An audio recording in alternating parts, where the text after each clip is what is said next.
day after we had the United States releasing their weekly jobless claims, which by the way fell to the lowest in the pandemic era, today we are expecting the June non-farm payrolls data and reading to be released. Just to give our viewers a sneak peek of what exactly and how exactly did the country do in terms of the weekly jobless claims, well, it once again fell, and in fact this time around it hit a new pandemic era low of 364,000. Remember that jobless claims have any which ways been falling for the last few weeks. Yes, there was a bit of a blip in June where jobless claims went above 400,000. It was at 418 and 415,000 for the last 2 weeks, but for the week ended 26 June, we once again saw a dip at 364,000.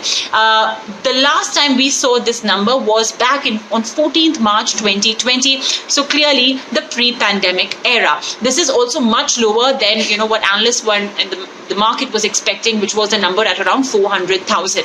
Now, just a day after this, we're going to have the non-farm payrolls data. We've been seeing good numbers of there as well, positive numbers.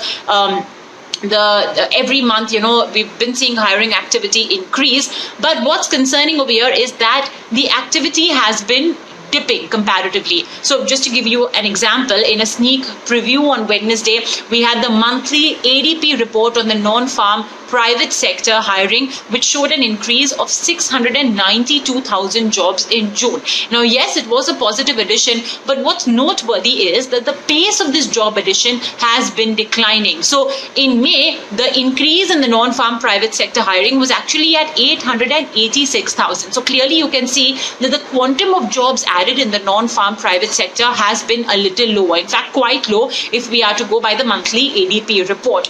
This figure as well was, by the way, downwardly revised from 978,000. That's the May figure. Now, of course, we have the Labour Department's official non-farm payrolls report, which will be released. There could be some divergence from the ADP report because of different surveying methods. What is the street expecting from the June non-farm payroll data? We're expecting a number of roughly about 700,000 jobs to be added. Now, the reason why this June report is important is because it will give cues as to what the Fed will do next. Remember that we are expecting the first hike only in 2023. So this June payroll data could sort of signal a shift in the monetary policy timeline, and how the interest rate hike path will move from here on, and that's the reason why it's going to be an important one. Does the pace of job additions in the non-farm data continue to decrease? Was this as well transitory? So this will give some cues on the Fed's next policy meeting, and of course along with inflation, which the Fed has any which ways reiterated as being transitory.